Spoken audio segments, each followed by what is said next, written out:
एक गांव में दो दोस्त रहते थे, पाब्लो और ब्रूनो। दोनों बहुत बड़े बड़े सपने देखते थे और उस गांव के सबसे अमीर आदमी बनना चाहते थे। उन्हें बस एक मौके की तलाश थी अमीर बनने के लिए, और एक दिन उन्हें वो मौका मिल भी गया। उस गांव को दो लोगों की जरूरत थी जो पास की नदी से पानी भरकर ला सके। ये काम पाब्लो और ब्रूनो को दिया गया। गांव वाले उन्हें एक बकेट पानी के लिए एक पेनी पे करते थे। ब्रूनो को लगता था कि मेरे अमीर बनने का सपना पूरा होने वाला है, लेकिन पाब्लो अभी भी थोड़ा कंफ्यूज था। वो उन हेवी बकेट्स को उठाने की वजह से पाब्लो के हाथ बहुत दर्द करने लगे थे। इसलिए पाब्लो पानी भरने के अलग अलग तरीके सोचने लगा और उसे एक बहुत ही अच्छा आइडिया आया। उसने ब्रूनो से कहा, मेरे पास एक आइडिया है, ये हर रोज बकेट उठाने से अच्छा है हम नदी से अपने गांव तक एक पाइपलाइन डाल दे, जिससे ये बकेट भरने की झंझट ही ना रहे। लेकिन ब्रूनो को इस आइडिया में कोई दिलचस्पी नहीं थी, क्योंकि उसे काम करने के तुरंत पैसे जो मिलने लगे थे। इसलिए उसने पाब्लो को इग्नोर किया और ज्यादा पैसे कमाने के लिए वो ज्यादा बकेट लाने लगा। लेकिन पाब्लो ने अपने प्लान पर धीरे धीरे काम करना शुरू कर दिया। वो आधे दिन बकेट भरता और बाकी के टाइम पाइपलाइन बनाता। उसे पता था ये काम बहुत मुश्किल होगा और पाइपलाइन बनाने में 1 से 2 साल लग सकते हैं, लेकिन उसे अपने आइडिया पर भरोसा था। इसलिए उसने पाइपलाइन के लिए काम जारी रखा। कुछ महीने बाद ब्रूनो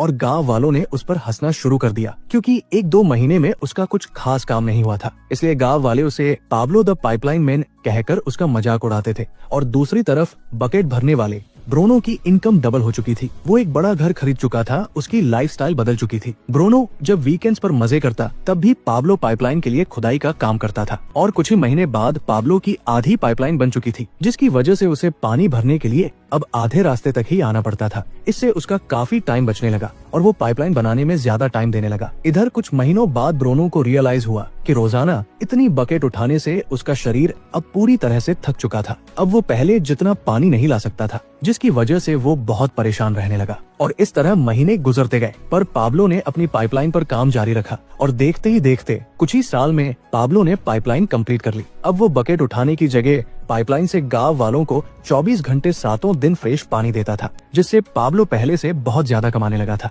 अब सिचुएशन ऐसी हो गई थी कि अगर पाब्लो काम नहीं भी करता, यानी अगर वो सो रहा हो, पार्टी कर रहा हो या कहीं घूम फिर रहा हो, तब भी वो पैसे कमाता था। दूसरी तरफ पाब्लो की पाइपलाइन की वजह से ब्रूनो द बकेट मैन बेरोजगार हो चुका था, क्योंकि गांव वालों को जब चाहे तब और जितना चाहे उतना पानी पाब्लो की पाइपलाइन से मिल जाता था। अब दोस्तों जरा रुकिए और सोचिए कि क्या आप एक बकेट कैरियर हैं या एक पाइपलाइन बिल्डर? क्या आपको पैसे कमाने के लिए ब्रूनो द बकेट मैन की तरह हर दिन काम पर जाना पड़ता है, या पाब्लो द पाइपलाइन मैन की तरह कुछ टाइम के लिए बहुत मेहनत से काम करना पसंद करोगे, जिससे जब आप सो रहे हो तब भी आपको पैसे मिलते रहे?